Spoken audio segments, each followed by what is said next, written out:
Provérbios capítulo 30 não foi escrito por Salomão. Diferente de todos os outros, ele foi escrito por Agur, que era filho de Jaque, e o oráculo. E esse varão que disse a Itiel e a Itiel que disse a Ucal. Ele foi escrito durante o reinado de Salomão, do rei Ezequias, durante o tempo do rei Ezequias, mas não foi escrito por Salomão e é muito bonito. É muito interessante. Ele diz assim: na verdade, eu sou o mais bruto ou o mais tolo do que ninguém. Eu não tenho entendimento do homem. Eu não aprendi a sabedoria, eu não tenho conhecimento do santo. Ou seja, ele sabia exatamente conhecia as suas limitações. Ele não se considerava um sábio, ele não se considerava uma pessoa muito inteligente, mas ele observava todas as coisas. E isso é muito importante, que você saiba que você realmente não tem sabedoria. Você precisa buscar a sabedoria em Cristo, em Deus, lá do alto. Porque inteligência e sabedoria, eu sempre digo, são coisas diferentes. Você pode ser inteligente e não ser sábio. E você pode ser um sábio que não tem muita inteligência das coisas desse mundo, mas você conhece muito bem as coisas do alto, as coisas que são de cima, não é verdade? Então, nós temos que saber que nós nada sabemos. Sabe aquele verso que diz, só sei que nada sei? Quanto mais você se aproximar do Senhor, mais você vai descobrir que não sabe nada, mas isso não quer dizer que você, eu não sei mesmo, então eu não vou procurar saber. Não é assim. Você tem que prosseguir, você tem que perseguir a sabedoria na sua vida, para que você se torne sábio, não aos olhos dos homens, mas aos olhos do Senhor. E esse homem, o Agur, ele tinha essa consciência de que ele não era um homem sábio, mas ele tinha uma coisa, ele observava tudo ao seu redor e ele questionava e ele desejava saber. E o Senhor só vai se revelar àqueles que o buscam, ele só vai se revelar àqueles que têm sede de conhecê-lo, aqueles que vão atrás da sabedoria, porque ele é a própria sabedoria. Senão, você continua aí na sua ignorância, sem conhecer essa palavra, achando que você é muito inteligente, mas para Deus você continua sem saber nada, porque quem sabe todas as coisas foi aquele que nos criou. E é com ele que você vai poder aprender as coisas que realmente importam nessa vida. Ele diz assim: quem subiu ao céu e desceu? Quem encerrou os ventos nos seus punhos? Quem amarrou as águas nas suas roupas? Quem estabeleceu todas as extremidades da terra? Qual é o seu nome? E qual é o nome do seu filho, se tu o sabes? Gente, isso aqui foi escrito 1000 anos antes de Jesus. Hoje, a Bíblia nos revela quem subiu ao céu e quem desceu aos céus. Nós sabemos quem foi, mas naquele tempo, ele já questionava isso. Quem é que subiu ao céu? Quem que desceu dos céus? Olha que coisa linda, né? Isso aqui, hoje, para nós faz sentido quem é o Filho, quem é o Pai, quem subiu e quem desceu. Nós sabemos por meio de Cristo Jesus. Mas naquele tempo, ele tinha esses questionamentos e ele perguntava para o Senhor. Ele colocava para o Senhor essa sabedoria que ele gostaria de ter, gostaria de adquirir. Amém? E ele diz assim: toda a palavra de Deus é pura, é escudo para os que confiam nele. Não acrescente nada às suas palavras para que ele não te repreenda e você seja achado mentiroso. Olha que coisa linda, né? A palavra de Deus, ela é pura e ela é escudo. Mas para quem? Só para aqueles que confiam no Senhor. Não é escudo para todo mundo, só para aqueles que se abrigam verdadeiramente debaixo das asas do Altíssimo, aqueles que estão buscando o conhecimento de Deus todos os dias. Então, e ele diz, a palavra é pura e ela é escudo. Proteja-se na palavra e purifique-se, purifique o seu coração com o sangue de Jesus todos os dias da sua vida.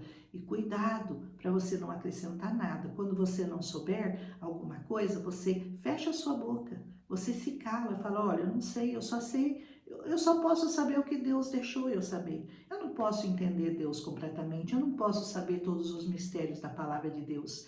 Eu só posso confirmar o que essa palavra me permite confiar. Por isso você tem que estudar, conhecer, ser conhecido e buscar o conhecimento e a sabedoria que vem do alto, que vem do Senhor para a sua vida. Aleluia!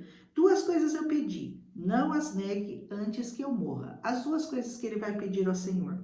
Afasta de mim a vaidade e a palavra mentirosa. Não me dê a pobreza nem a riqueza. Me mantém no pão da minha porção que eu estou acostumado. Ou seja, olha que homem sábio, né? Ele diz, Senhor, não me dê mais do que aquilo que o Senhor já me deu. Só me mantém satisfeito com aquilo que o Senhor já me deu.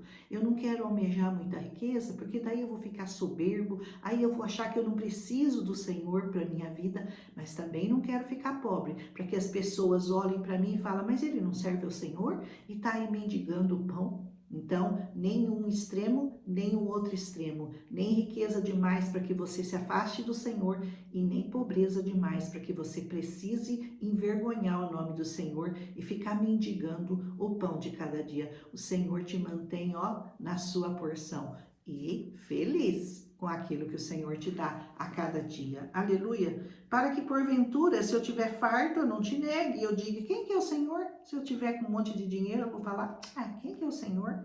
Ou, se eu ficar muito empobrecido, eu vá precisar roubar e eu lance mão do nome de Deus. Eu não sei qual que é o pior, se é a soberba ou se é o roubo. Acho que os 2 são piores na presença do Senhor. Então, muito rico ensoberbece e muito pobre furta. E nenhum dos 2 o Senhor vai aprovar. Então, Senhor, me mantém na minha porção e que eu seja satisfeita com aquilo que o Senhor colocou nas minhas mãos. Amém? Não calunize o servo diante do seu Senhor para que ele não te amaldiçoe e você fique por culpado.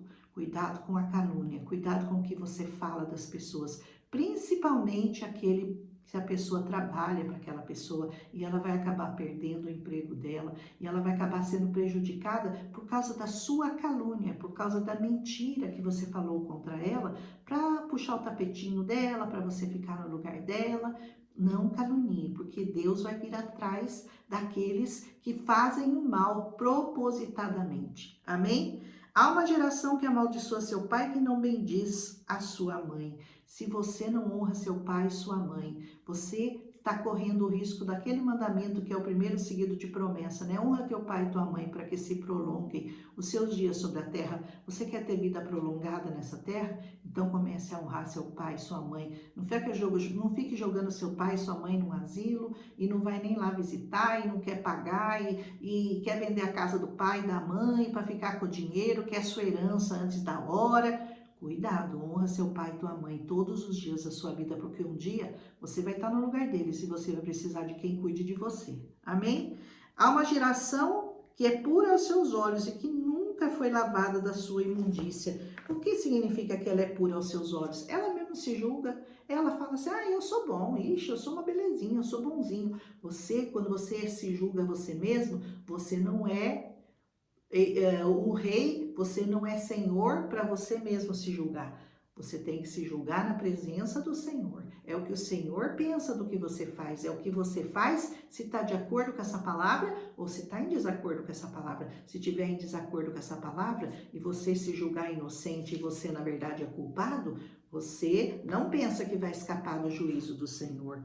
Há uma geração cujos olhos são altivos e cujas pálpebras são levantadas para cima. A soberba é a coisa que mais derruba o homem nessa terra, né? Olhos altivos, aquele que acha que ele pode tudo sem Deus.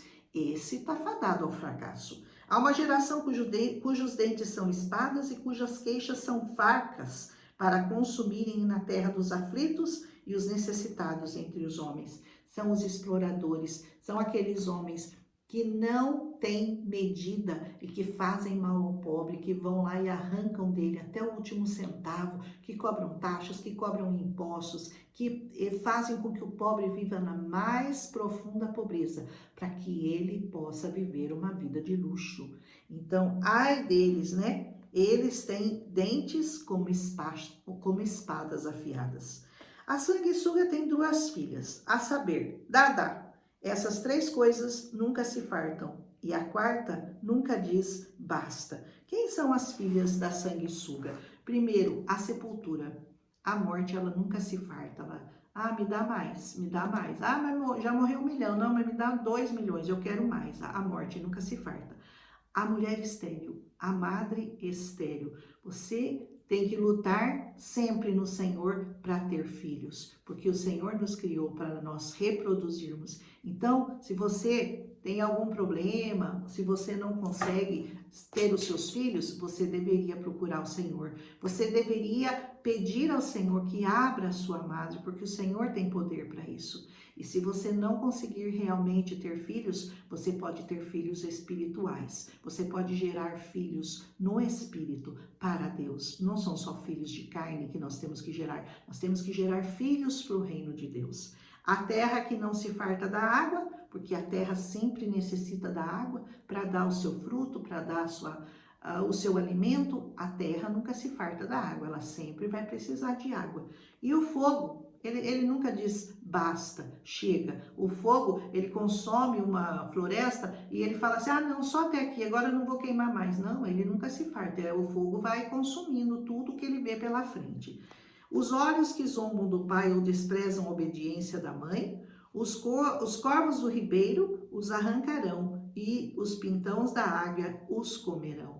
Ai, os olhos daqueles que zombam do seu pai e que não obedecem à sua mãe. Hoje nós temos visto uma geração de filhos desobedientes, de filhos que querem mandar nos seus pais, que querem dar ordem. Olha, o fim deles é triste, hein? Serão arrancados os olhos pelos corvos do ribeiro e os pintões da águia os comerão. Como a águia vem e come os ovinhos, né? De todos aqueles que estão tentando ter filhos ao redor, a águia vem e come. 3 coisas que me maravilham. A quarta eu não conheço. Quais são as 3 coisas que me maravilham? O caminho da águia no céu. Como que a águia faz o seu caminho no céu? É só Deus, né, para explicar. E ele sabe, olha, por isso que ele fala que ele é muito limitado na sua sabedoria, porque ele não entende essas coisas, e nem nós, né? A águia, o caminho da águia no céu, o caminho da cobra na penha, como é que a cobra vai subindo pela penha e vai fazendo o seu caminho lá no alto. O caminho do navio no meio do mar, não tinha GPS naquele tempo, né? Hoje a gente já tem uma orientaçãozinha para isso, o caminho do navio no meio do mar, mas antigamente não tinha. E finalmente, o caminho do homem com uma virgem. Isso ele não conseguia entender. Tal é o caminho da mulher adúltera. Ela come, limpa a sua boca e fala assim, eu não cometi maldade nenhuma. Você conhece mulheres que dormem com vários homens? Elas se deitam com qualquer um, depois elas limpam a sua boca e falam, eu não fiz nada demais, não fiz nada demais. Isso o Senhor vai condenar para sempre.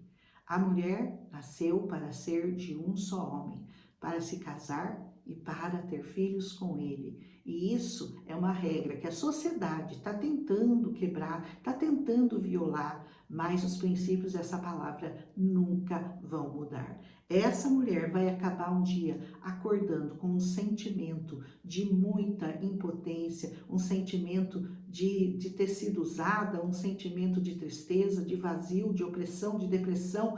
Essa mulher tem um fim muito triste. E hoje em dia nós temos visto muitas mulheres que se deitam com vários homens e acham que não estão fazendo nada demais. É assim que eu quero, eu saio mesmo, eu ando mesmo, eu me deito mesmo, e daí? Muito bem, a palavra de Deus está te respondendo. Por 3 coisas a terra se alvoroça e a quarta ela não pode suportar. 3 alvoroçam a terra, a quarta ela não consegue nem suportar. A primeira das 3 coisas, o servo quando ele vira rei. Sabe um servo quando vira rei? Aquela pessoa despreparada, aquela pessoa que não foi preparada para ser rei. De repente ele está reinando. Ele é uma pessoa sem princípios, sem caráter, sem moral e de repente ele está governando. Adivinha o que ele vai fazer? Ele vai fazer muita burrice, ele vai fazer muita tolice, ele vai castigar, vai fustigar o povo dele. Por quê? Porque ele simplesmente não foi preparado para aquilo, porque ele é servo. ele não tem ainda, ele não recebeu aqueles conhecimentos necessários ao rei, ele não foi criado para ser rei. De repente, ele virou rei. E isso é problema para todas as nações. O tolo, quando anda farto de pão, eu já comi, já bebi, para mim tá bom, não vou trabalhar mais, não vou lutar por mais coisas, não tem ambição nenhuma. Para ele tá bom o arroz, o feijão. O homem sem ambição, ele não vai criar grandes coisas. O mundo só chegou onde no ponto que ele chegou, porque homens ambiciosos desejaram mais, quiseram mais, buscaram mais, fizeram mais, arregaçaram a manga e foram trabalhar. Aquele vagabundo que se contenta com um pedacinho de pão, tô com a barriga cheia, vou ficar aqui na cama mesmo dormindo, o Senhor abomina, hein? Terceiro, a mulher sem filhos, quando ela se casa. A mulher tem que buscar ter seus filhos. Como eu falei, se você é estéril, se você não consegue ter filhos, você primeiro faça de tudo para conseguir, ore bastante para o Senhor te dar, e se você não conseguir, gere filhos para Deus, porque o Senhor precisa de filhos e filhas nessa terra. E a serva, esse é o pior, né? A quarta, quando ela fica herdeira da sua senhora. Olha que coisa, né? Quando uma serva toma o lugar da sua senhora, como uma prostituta às vezes toma o lugar daquela mulher que viveu com aquele homem 30, 40 anos, de repente uma novinha vem lá e rouba o lugar daquela sua senhora. Será uma desgraça para ela e para aquele que a escolheu também. Nós vemos o caso, por exemplo, da Agar com a Sara. Olha o que gerou Agar e Sara, as duas mulheres de Abraão, e a Agar, a escrava, que acabou tendo um filho com a permissão da Sara. E daí o que aconteceu? O filho da Agar começou a menosprezar o filho da Sara. E a Sara falou, manda essa mulher embora, porque ela está tentando constranger e humilhar o nosso filho. E aí nós temos o grande problema, né? Dos árabes e dos israelitas que perduram até hoje. É um probleminha que nasceu desse problema aqui. A serva que se tornou herdeira da sua senhora, porque ela herdou um filho de Abraão, e Abraão tinha uma promessa de Deus para a vida dele. Essas 4 coisas são mais pequenas da terra, mas sábias, bem providas de sabedoria. Quais são? A formiga, o coelho, o gafanhoto e a aranha. A formiga é um povo impotente, porque ela se prepara para o inverno. Ou seja, ela é uma pessoa que investe, ela é uma pessoa que poupa, ela é uma pessoa que guarda para o seu futuro. Então, não é aquela pessoa que tudo que ela tem, ela vai gastando, não se prepara, não investe seu dinheiro em nada, não se prepara para o amanhã e aí termina na maior pobreza. Então, a formiga é um exemplo para nós daquelas que armazenam durante o verão para poder ter o que comer no inverno.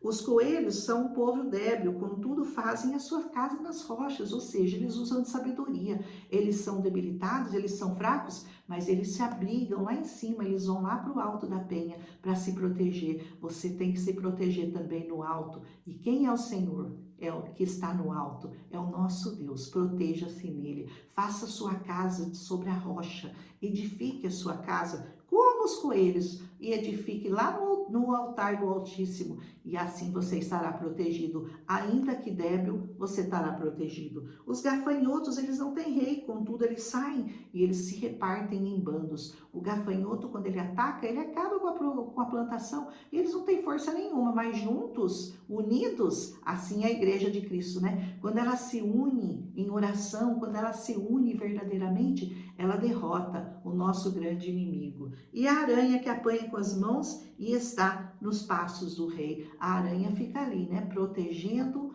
todos, pegando aqueles insetos mais indesejáveis, né?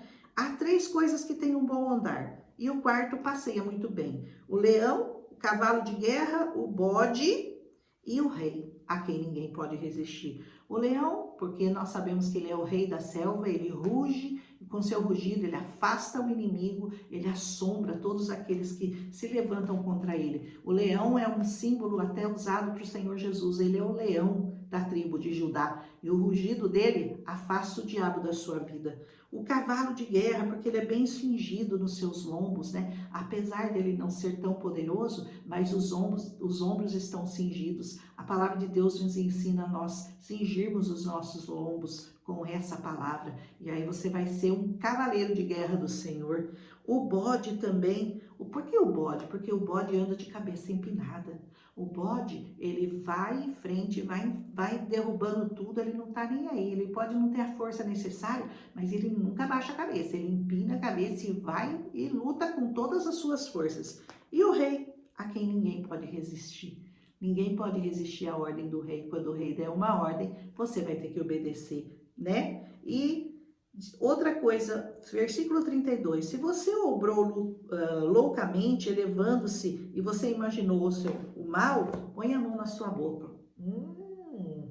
Se você falou bobagem, se você agiu com loucura, se você agiu sem sabedoria, aprenda a fechar a sua boca. Os humildes se calam, os humildes ouvem, e mesmo que seja uma bobagem, eles, fecham a sua boca. Só abra a sua boca para falar dessa palavra. Só abra a sua boca para usar da sabedoria que está descrita nesse livro. Por isso a importância de você conhecer sabedoria. Por isso a importância de você conhecer Provérbios e todos os capítulos e todos os versículos desse livro poderoso, que com certeza vai te elevar, vai colocar numa posição de proteção do Senhor. Amém? E finalmente, por quê? Porque o espremer do leite produz a manteiga, o espremer do nariz, produz sangue, e o espremer da ira produz contenda. Cuidado com a ira. Não deixe que a ira esprema você. Não deixe que a ira tome você e assim você cometa coisas loucas, insensatas, insanas, que não têm a aprovação do Senhor. Cuide da sua boca, cuide daquilo que você fala, cuide daquilo que você ouve. Procure conhecer todos os dias essa palavra. Por isso nós temos aqui 31 provérbios. Hoje nós estamos gravando 30, amanhã será o último, que fala muito sobre a mulher sábia, que edifica, sua casa. E se todos os dias, você não pode ler Provérbios uma vez só, porque cada vez que você vier aqui em Provérbios, você vai achar uma nova revelação, você vai achar um novo conhecimento para a sua vida. É importante você ler Provérbios todos os dias, é importante conhecer muito essa palavra todos os dias. Que o Senhor te abençoe, que o Senhor te guarde, que o Senhor te proteja. Se você está aí lavando a sua louça, né, Lindy? Você está aí lavando louça, Lindy? Tá me ouvindo? Se você está aí lavando louça, se você está sentado com a sua Bíblia me ouvindo, eu sei que o Senhor vai te dar muito mais, porque eu falei muito rapidamente, esse capítulo é muito lindo e tem muita sabedoria aqui para nós, mas rapidamente é o que o Senhor colocou no meu coração. Que Ele te abençoe, que Ele te guarde nesse dia, que Ele te proteja de todo o mal. Vai fazer a sua casa lá na penha, lá no alto, lá no Altíssimo, como fazem os coelhos. E tantos animais aqui que esse homem observou, as qualidades de cada um, e nos deu como exemplo de sabedoria. Mesmo admitindo que ele nada sabia, que ele era um insensato, para nós ele não parece tão insensato assim, né? Ele parece ter sabedoria, mas ele sabia que a verdadeira sabedoria não era dele, era do Senhor. Um abraço em Cristo Jesus e até amanhã com o último capítulo de Provérbios e depois, como eu já falei, um novo projeto à nossa frente. Um abraço.